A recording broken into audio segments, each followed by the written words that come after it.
خالق کا مطلب پیدا کرنے والا، اور ذوالجلال کا مطلب کیا ہوتا ہے؟ ہاں، ذوالجلال کا مطلب بتاؤ، کمنٹ کر کے بتاؤ کیا؟ مرتبے والا، عظمت والا، یعنی کہ اللہ جو ہے بڑا مرتبے والا ہے، عظمت والا ہے۔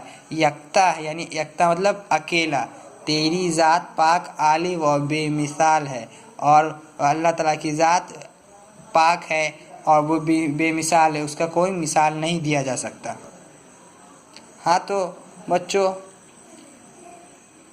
تیرے ہی باب فیض سے ملتا ہے دو جہاں کو ذوق رزق، تیرے ہی باب فیض کو دو جہاں سے رزق ملتا ہے۔ کیا ملتا ہے؟ رزق ملتا ہے۔ پھر اس کے بعد سب کی حیات و موت کا مولا تجھے خیال ہے، اللہ تعالیٰ ہی کو خیال ہے سب کی حیات کا، موت کا۔ قدرت خاص کا تیرے اقسام ہے برنم کائنات، کون و مکان میں جلوہ تیرا ہی ایک جمال ہے، یعنی اللہ تعالیٰ ہی کا جمال ہے۔ اب آگے دیکھیے، قائم ہے تیرے حکم سے آج بھی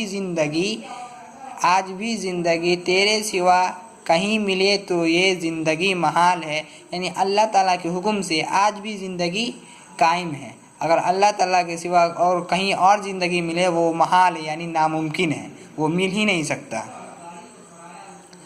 صاحب عقل فہم کو ناز ہے تیری ذات پر، نام سے تیرے دو جہاں واقف حال و قال ہے۔ صاحب عقل و فہم کا مطلب ہوتا ہے وہ جو بڑے عقل والے آدمی جو ہوتے ہیں ان کو اللہ کی ذات پر ناز ہے۔ ان کو کس پر ناز ہے؟ اللہ کی ذات پر۔ نام سے تیرے دو جہاں واقف ہے، اور اللہ کے نام سے دونوں جہاں واقف ہے۔ دونوں جہاں کا مطلب کیا؟ دونوں جہاں کا یہاں پر مطلب یہ ہے کہ ایک دنیا ایک آخرت۔ آپ تو جانتے ہی ہو آخرت کیا ہوتا ہے۔ لاکھ برس اگر کوئی حمد و ثنا تیری کرے، ہو سکے حق ادا تیرا ممکن نہیں محال ہے۔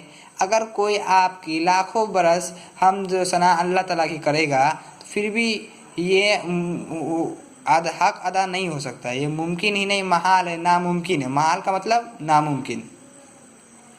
اب آگے دیکھیے، ظلمت دہر میں ہمیں نور سحر کی ہے تلاش۔ ظلمت دہر یعنی کہ ظلمت مطلب اندھیرا، اندھیرے کی دنیا میں ہمیں روشنی کی ہے تلاش۔ کس چیز کی تلاش ہے؟ روشنی کی۔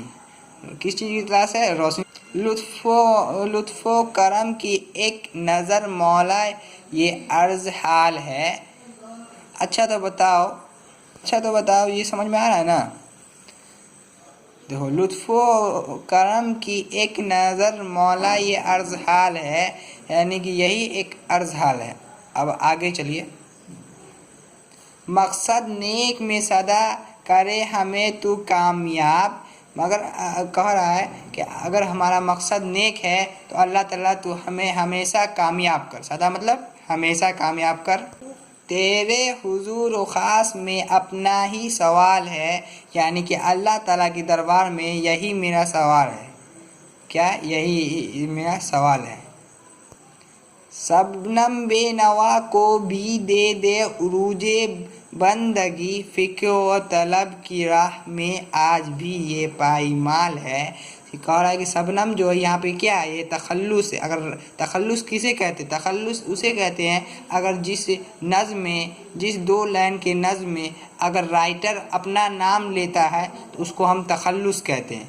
غور سے سنیے گا، اس کو ہم فکر و طلب کی راہ میں آج یہ پائمال ہے۔ تو بچوں، یہ آپ کا نظم پورا ہو گیا، اور آپ سے گزارش ہے کہ اگر آپ کو دل سے اردو پڑھنے کا دل ہے، اگر من ہے کہ ہم ایگزام میں کچھ کریں، تو ہم جو کہہ رہے ہیں اس کو دھیان سے سنیے گا اور کریے گا۔